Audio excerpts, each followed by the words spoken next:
Halo, selamat siang Bapak dan Ibu. Semangat pagi.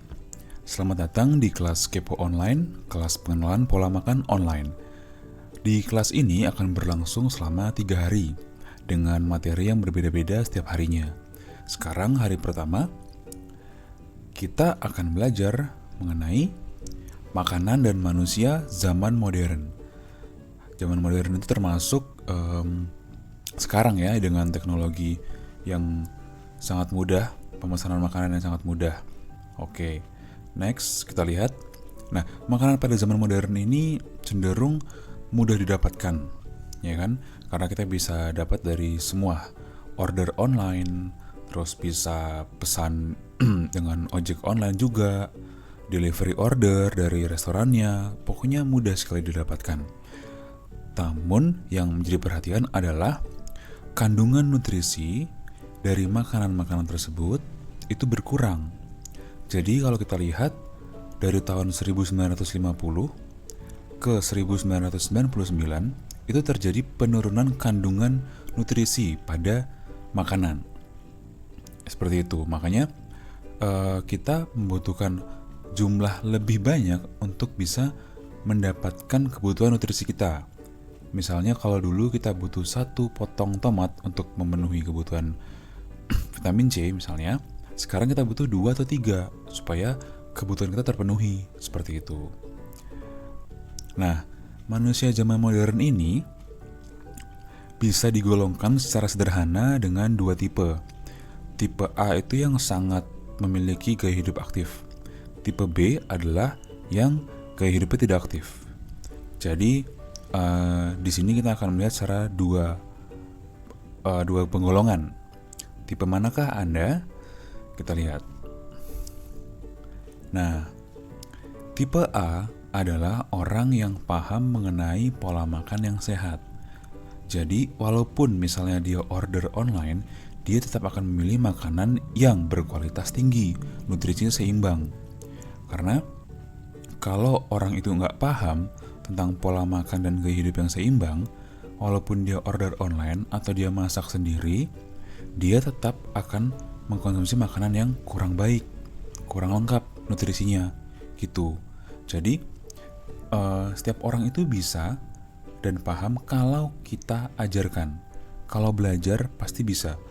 Jadi tipe A dan tipe B ini itu bisa diubah gitu loh. Kalau misalnya kita sekarang merasa ada di tipe B, dan ketika kita sudah belajar nanti ya 3 hari ini, kita akan paham dan kita akan mengarah ke tipe A. Makanan mana yang harus dimakan, makanan mana yang bagus untuk pencernaan, makanan mana yang tidak boleh setiap hari dikonsumsi, seperti itu. Karena pola makan dan gaya hidup yang seimbang itu adalah kunci. Kita harus seimbang. Yang bagus berapa, yang kurang bagus berapa, seperti itu. Nah, apa itu sehat dan bugar? Kalau sehat adalah keadaan fisik, mental, spiritual yang memungkinkan setiap orang untuk hidup produktif secara sosial dan ekonomis. Kalau bugar, kemampuan untuk melakukan kegiatan sehari-hari. Itu sederhananya. Jadi, kita harus mendapatkan atau mengarah ke 2 tujuan tersebut, sehat dan bugar. Gitu. Kita jangan pilih salah satu karena dua-duanya saling berhubungan, saling mensupport. Coba kita lihat sekarang. Tubuh kita dibentuk oleh triliunan sel. Sel itu sangat kecil. Sel itu akan membentuk jaringan. Jaringan itu akan membentuk organ. Ya kan? Organ pencernaan, organ pernafasan, organ perasa, ada jantung, hati, ginjal, usus, segala macam itu adalah organ. Nah, organ-organ ini dapat nutrisi atau dapat makanan dari makanan yang kita konsumsi. Seperti itu. Jadi, kalau kita makan makanan yang tidak ada nutrisinya, otomatis organ ini tidak akan dapat makanan juga. Seperti itu. Jadi, kalau itu berlangsung lama, kemampuan organ ini untuk bekerja itu berkurang. Seperti mobil yang dipakai terus tapi tidak pernah dirawat, tidak pernah diberikan produk-produk yang bagus. pasti lama-lama akan jebol. Kurang lebih seperti itu analogi organ kita. Jadi organ kita kalau mau berfungsi dengan baik harus kita rawat melalui makanan yang kita pilih, makanan berkualitas. Seperti itu. Nah ini contoh ketika kita terlalu banyak lemak. Organ-organnya terselimuti lemak. Memang lemak itu fungsinya untuk melapisi organ supaya tidak bergesekan satu sama lain.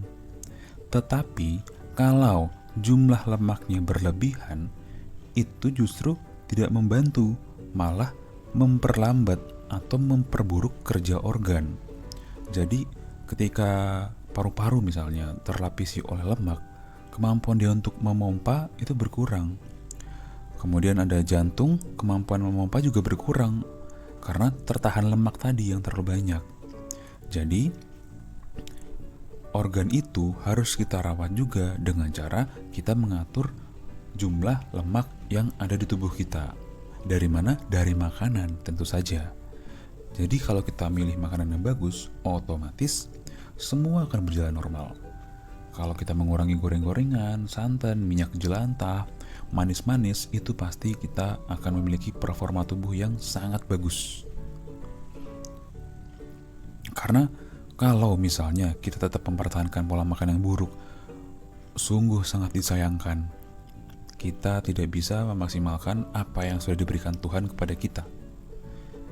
Karena semua organ bekerja berat kalau lemaknya banyak. Kita tidak bisa punya pencernaan yang bagus, ususnya kotor, jantungnya berat kerjanya, terus kita bisa mudah mengantuk. Intinya kalau kita terlalu banyak lemak ya, pasti negatifnya atau dampak buruknya lebih banyak gitu. Coba dicubit perutnya. Nah kalau bisa dicubit, itu lemaknya banyak Bapak Ibu. Lemak perutnya banyak. Lemak perut itu adalah lemak yang menyelimuti organ-organ di perut. Nah itu agak bahaya tuh. Perlu penanganan yang serius.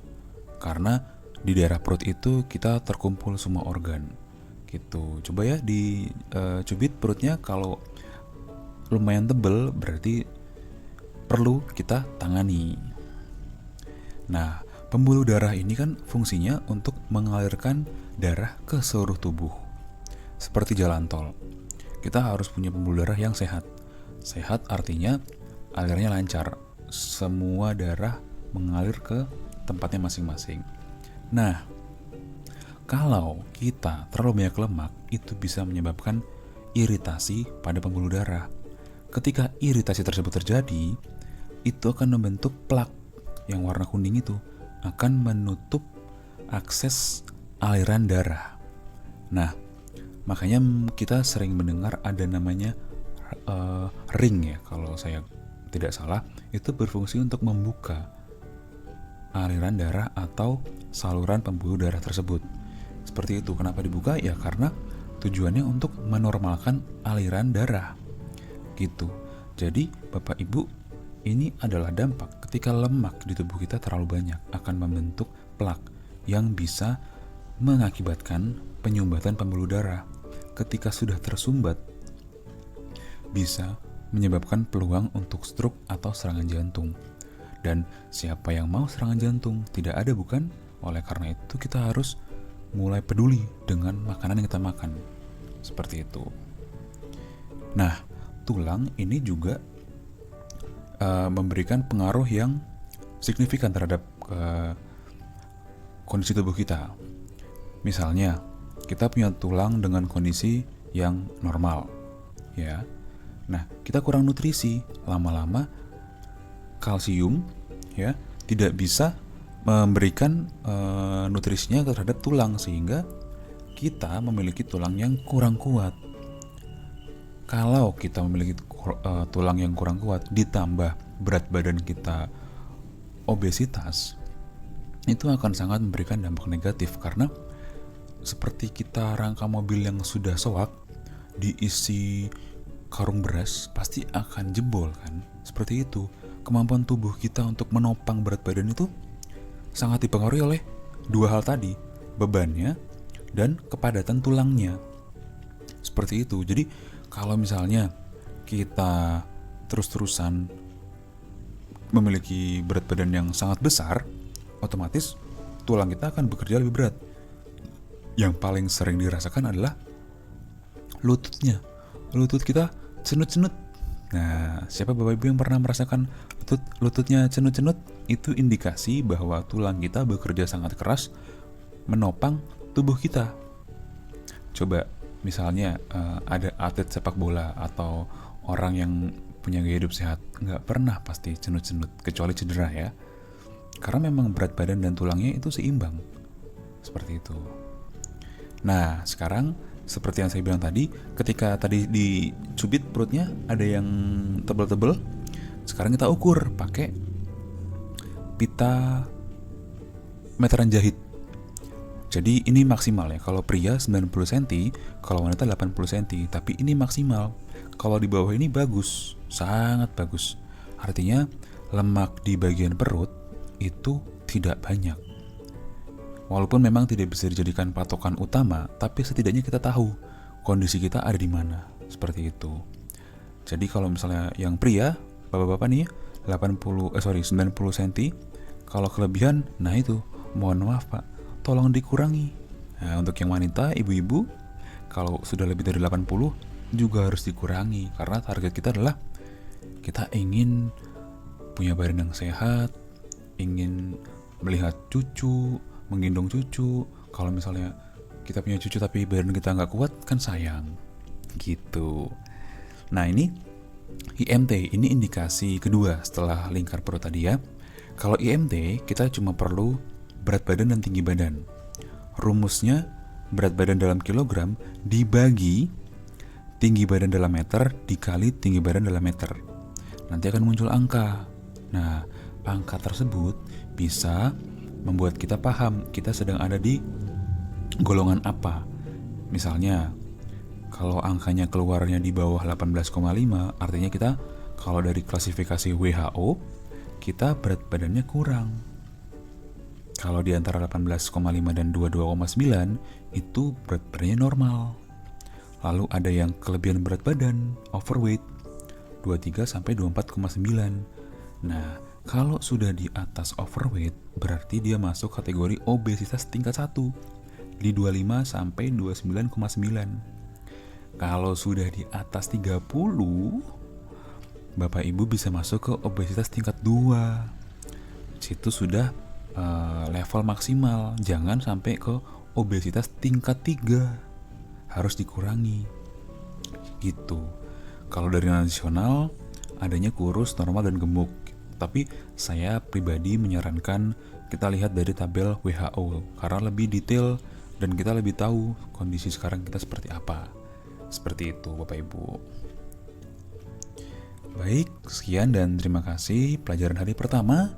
Kalau misalnya ada yang ingin ditanyakan, kita bisa membuka grup diskusi, silakan bertanya di sana, nanti akan dijawab oleh para coach yang sedang bertugas. Untuk hari pertama, sekian dulu. Terima kasih dan sampai jumpa di hari kedua.